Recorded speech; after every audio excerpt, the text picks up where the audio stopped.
నీకు సంకర్షణ స్వరూపుడైన నారాయణుడే నీకు ఉపాస్యము అని చెప్పాడు చిత్రకేతుడికి. ఆ జన్మలో ఉపాసన చేసాడు కనుకనే అనుకోకుండా వృత్రాసురుడిగా యుద్ధం చేసినప్పుడు సంకర్షణను యందురు మాట వచ్చింది చూడండి ఇక్కడ. అంటే అన్నీ భగవానుడు అయినా ఒక నామంతో ఒక రూపంతో ఉపాసన చేసినప్పుడు ఆ నిష్ఠ ఏర్పడుతుంది. కొందరు నృసింహోపాసకులు ఉంటారు, ఇప్పుడు జన్మంతా నారసింహ భక్తులే, పద్మపాదాచార్యుళ్ళగా అని తలిస్తే నారాయణుడు, నిలిస్తే నృసింహుడే, అంత నృసింహుడు తప్ప మరొకడు లేదు. మరొక ఆయన రామభక్తులు త్యాగయ్యలాగా, రాముడు తప్ప మరొకడు పడతాడు. ఇంకోరు కృష్ణ భక్తులు అందరూ ఉన్నారు. కానీ కృష్ణుడైనా నృసింహుడైనా రాముడైనా ఎవరు?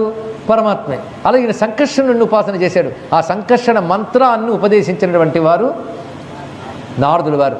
ఆ మంత్రం సంబంధించిన కొన్ని శ్లోకాలు ఇక్కడ ఉన్నాయి. ఈ శ్లోకాలు అందరూ చదువుకోవచ్చు. అందులో ప్రథమ శ్లోకం ఒక్కటి చెప్పుకుందాం. నమస్తుభ్యం భగవతే వాసుదేవాయ ధీమహి ప్రద్యుమ్నాయ నిరుద్ధాయ నమః సంకర్షణాయ చ. ఇది ఎంత శక్తివంతమైన మంత్రమో చూడండి. మళ్ళీ ఇక్కడ వచ్చింది, ఎప్పుడో విన్నట్టుంది కదా. నారదుడు పూర్వజన్మ వృత్తాంతం చెప్పినప్పుడు తమకి తమ గురువులు ఇచ్చినప్పుడు నమో భగవతే తుభ్యం వాసుదేవాయ ధీమహి చిన్న మాట మార్చారు. భగవతే తర్వాత ఉన్న తుభ్యాన్ని నమః తర్వాత పెట్టాడంతే, పదం ఇటు తిప్పాడు తప్ప పదం తీసేయలేదు. అక్కడ నమో భగవతే తుభ్యం, ఇక్కడ నమస్తుభ్యం భగవతే, అంతే. ఏం తేడా లేదు, తుభ్యం ముందుకు వచ్చిందంతే. ఏదైనా ఇది మహామంత్రం. ఇందులో చతుర్వ్యూహాత్మకమైన విష్ణు మంత్రం ఇది. ఇక్కడ అది తరింపజేస్తుంది. ఈ భావం తెలిసి చేస్తే ఇంకా బాగుంటుంది. ఇంకా తర్వాత శ్లోకములన్నీ వ్యాఖ్యాప్రాయములుగా చెప్పబడుతున్నాయి. ఇలాగా దివ్యమైన మంత్రాన్ని ఉపదేశన చేశాడు. అలా చిత్రకేతువు అదే చేస్తూ చేస్తూ ముక్తి పొందేటంత కాలేదు. కానీ అప్పుడు దాది చేయడం వల్ల మంత్రోపాసన బలం వల్ల తర్వాతి జన్మలో విద్యాధరులకి ప్రభువుగా పుట్టాడు. ఆ జన్మ అంటే మానవుడి కంటే ఉత్తమమైన భూమిక విద్యాధర భూమికలోకి. అంటే ఆ జన్మలో పరాభక్తి జ్ఞానము సిద్ధించకపోతే తర్వాత ఉత్కృష్ట జన్మ వస్తుంది. అతి త్వరలోనే తరించిపోతాడు. కానీ ఇతను భక్తిగా ఉపాసించాడు, కానీ పరాభక్తి కాకుండానే శరీరం త్యజించాడు. దాని ఫలితంగా విద్యాధర చక్రవర్తి అయ్యాడండి. విద్యాధరులని దేవతాజాతి ఒకటి ఉంది. వీళ్ళకి సంగీతాది విద్యలు బాగా తెలుసు, కానీ విద్యాధరులకి బాగా ఆటలు పాటలు బాగా అలవాటు. కానీ ఈయన చక్రవర్తి అయిన తర్వాత ఆ విద్యాధరులు కాంతలు పురుషులు వచ్చి ఈయన ముందు నాట్యం చేస్తూ పాడుతూ మొదలుపెట్టారట. ఆపండి అన్నాడు ఆయన.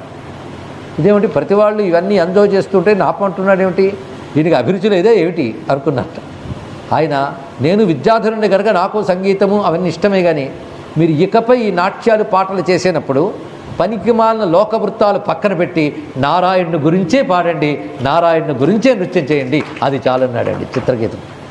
అలా ఆనందిస్తూ ఉన్నాడు. చక్కటి పాలన చేశాడు. నారాయణ అనుగ్రహం వల్ల ఆయనకు దివ్య విమానం వచ్చింది. ఈ విమానంతో సర్వలోక సంచారం చేయగలడు. మామూలు కంటితో చూడలేనివి కూడా చూడగలడు. అసలే దేవత అనగానే మానవుడి కంటే గొప్పవాడు. విద్యాధరుడిని దేవదాచి కిందని వాడు అయిపోయాడు ఇతను.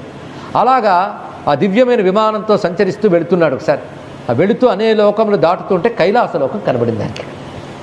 ఆ కైలాసలోకంలో ఋషులున్నారు, బ్రహ్మాది దేవతలు ఉన్నారు.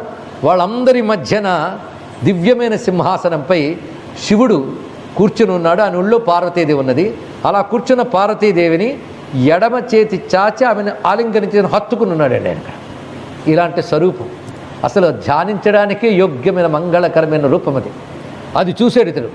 చూసి అసహించుకున్నట్టు శివుణ్ణి.